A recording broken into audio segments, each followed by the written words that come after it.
నమస్తే బుల్లన్ బేర్. ఈ వీడియోలో నాకు టాటా షేర్స్ అంటే ఎందుకు ఇష్టమో చెప్పేస్తా. యాక్చువల్గా నేను డిమాట్ అకౌంట్ ఓపెన్ చేసుకున్నాను నెక్స్ట్ మినిట్. అకౌంట్ ఓపెన్ అయిన నెక్స్ట్ మినిట్ నేను కొన్న షేర్ కూడా టాటా షేర్ వాళ్ళదే.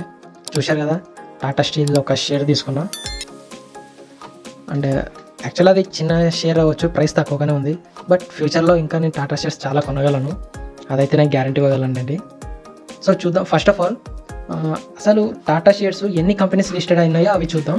ఒక సెర్చ్ ఇంజన్లోకి వచ్చి లిస్ట్ ఆఫ్ టాటా షేర్స్ అని సెర్చ్ చేయగానే టాటా గ్రూప్ ఒక వెబ్సైట్ వచ్చింది, కంపెనీ స్టాక్ డేటా అని.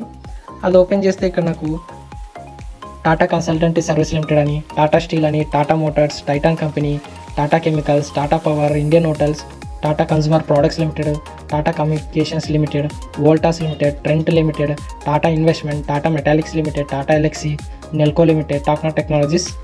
స్టాక్ మార్కెట్లో లిస్టెడ్ అయినవి 16 ఉన్నాయి, ఇంకా అన్లిస్టెడ్ కూడా లిస్ట్ ఉంది. బట్ మనకు కావాల్సింది ఓన్లీ లిస్టెడ్ కాబట్టి వీటి గురించి చూద్దాం. ఇందులో లాస్ట్ 1 ఇయర్లో మంచి రిటర్న్స్ ఇచ్చిన స్టాక్స్ ఏవో తెలుసా అండి? జస్ట్ 5. ఎస్, ఈ 16లో ఓన్లీ 5 మాత్రమే మంచి రిటర్న్స్ వచ్చినాయి. అవి కూడా షాకింగ్ రిజల్ట్స్ అనమాట. అన్నీ 100% అబోనే ఉన్నాయి రిటర్న్స్ కూడా. ఫస్ట్గా డౌన్లో ఉండదు ఏదంటే వోల్టాస్ ఉంది. ఇది ఒక ఏసీ మ్యానుఫ్యాక్చరింగ్ కంపెనీ, ఇది కూడా టాటా వాళ్ళదే. లాస్ట్ ఇయర్ రిటర్న్సే 106% ఉంది. నెక్స్ట్ వచ్చేసి అసల్ automotive stumpings and assemble limited అనమాట. మెయిన్గా ఇది టాటా మోటార్స్కి స్పేర్ పార్ట్స్ని మ్యానుఫ్యాక్చర్ చేస్తుంది. దీని ఒక లాస్ట్ ఇయర్ రిటర్న్సే 113% ఉంది. నెక్స్ట్ వచ్చేసి టీఆర్ఎఫ్ లిమిటెడ్, ఇది ఒక ఇంజనీరింగ్ ఇండస్ట్రీ లిమిటెడ్ అండి. మైనింగ్, కోలు, పోర్ట్స్ అలాంటివి అనమాట. లాస్ట్ ఇయర్ రిటర్న్సే 123% ఉంది. Next Tata investment corporation limited అనమాట. ఇది ఒక హోల్డింగ్ కంపెనీ. దేనికంటే టాటా స్టీల్కి, టాటా పవర్కి అండ్ టాటా ఎయిర్లైన్స్కి, టాటా మోటార్స్కి హోల్డింగ్ కంపెనీ అనమాట. దీని రిటర్న్సే 153% ఉంది. ఇంకా టాప్లో ఉంటే ఒకటే అండి, టాటా స్టాక్స్లోనే బాగా హైలైట్ అయిన స్టాక్ అనమాట. ఇది ట్రెంట్ లిమిటెడ్, ఇది ఒక పేరెంట్ కంపెనీ. దేనికంటే జూడియోకి ఇది పేరెంట్ కంపెనీ అనమాట, ట్రెంట్ అనేది. దీని లాస్ట్ ఇయర్ రిటర్నే 245% ఉంది. అండ్ రీసెంట్గా జనవరి మంత్లో ఏం జరిగిందంటే, దీని ఒక షేర్ ప్రైస్ ప్రజెంట్ అయితే 7,000 దగ్గర ట్రేడ్ అవుతుంది. దీని ఒక షేర్ ప్రైస్ జనవరిలో 3,000 కంటే తక్కువ వచ్చింది.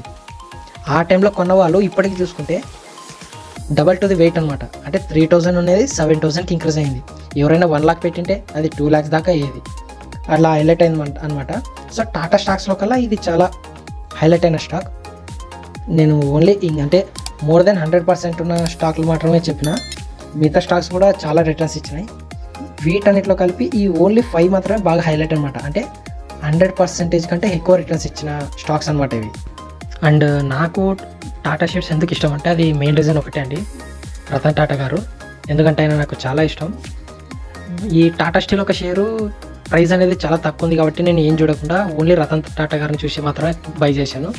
అదే మిగతా షేర్స్ అనుకోండి, మార్కెట్ అనాలిసిస్ అని, గ్రాఫ్ అనాలిసిస్ అని, fundamentals, financial statements, PE ratio, EPS ఇవన్నీ చూసి కొనాలి. ఏ షేర్ అయినా కానీ అలానే. కాకపోతే రతన్ టాటా గారి షేర్ కాబట్టి నేను అవేం ఆలోచించకుండా టాటా స్టీల్ ఒకటే కొన్నా. వాటి తర్వాత టాటా మోటార్స్ కానీ, Tata ఎలక్సీ, Trent and Tata investment corporation limited ఇవి కొనాలంటే కూడా మ్యాక్సిమం ఈ అనాలిసిస్ చేసి మాత్రమే కొనాలి. ఒకవేళ మీకు లాంగ్ టర్మ్ ఇన్వెస్ట్మెంట్ అని ఇంటెన్షన్ ఉంటే స్టాక్ మార్కెట్లో టాటా షేర్స్ వచ్చేసి చాలా బెస్ట్ ఆప్షన్ అండి. లాంగ్ ఇన్వెస్ట్మెంట్ అంటే ఈరోజు కొని 1 year హోల్డ్ చేసి దాని తర్వాత సెల్ చేయడం. యాక్చువల్గా టాటా షేర్స్ అనేవి మార్కెట్లో చాలా సెన్సిబుల్ అయిన షేర్స్ అనమాట. తక్కువ టైంలోనే పీక్ స్టేజ్లో హై వెళ్తుంటాయి, అలానే ఫాస్ట్గా డౌన్ అవుతుంటాయి. ఎప్పుడైతే షేర్స్ అనేవి డౌన్లో ఉంటాయో అప్పుడు మాత్రమే మీరు బై చేయండి. ఒక వీక్ పెట్టుకొని ఆ వీక్ స్టార్టింగ్లో షేర్ ప్రైస్ని చూడండి, వీక్ ఎండింగ్లో ఆ షేర్ తగ్గిందా పెరిగిందా అని చూసి దాని తర్వాత బై చేయండి. అంతేగాని ఎప్పటికైనా పెరుగుతాయిలే అనే ఇంటెన్షన్తో మాత్రం మీరు బై చేయకండి. ఇన్వెస్ట్మెంట్కి అయితే టాటా షేర్స్ చాలా బెటర్ అండి. లైవ్ ఎగ్జాంపుల్ నాదే చెప్తున్నా కదా, నేను మార్చ్ 3rd కొన్నా, అప్పుడు 139 ఉండింది. ఇప్పుడేమో అది 155 దగ్గర ట్రేడ్ అవుతుంది, అంటే ఇంక్రీస్లోనే ఉందన్నమాట. అదే నేను జనవరిలో కొనింటే అప్పుడు షేర్ ప్రైస్ 120 ఉండింది. అప్పటికిప్పుడు ఎంత డిఫరెన్స్ ఉండదు చూడండి ఒకసారి. అండ్ నేను చెప్పాను గుడ్డిగా కొనకండి, మీరు కూడా కాస్త అనాలిసిస్ చేయండి, ఓకేనా? ఒక స్ట్రాంగ్ డెసిషన్ తీసుకున్నాకనే బై చేయండి, అంతేగాని నా మాట విని మాత్రం మీరు షేర్లు కొనొద్దండి. వీడియో నచ్చితే లైక్ చేయండి, షేర్ చేయండి. నేను మీ ఇన్వెస్టర్ ఫ్రమ్ మాధోని.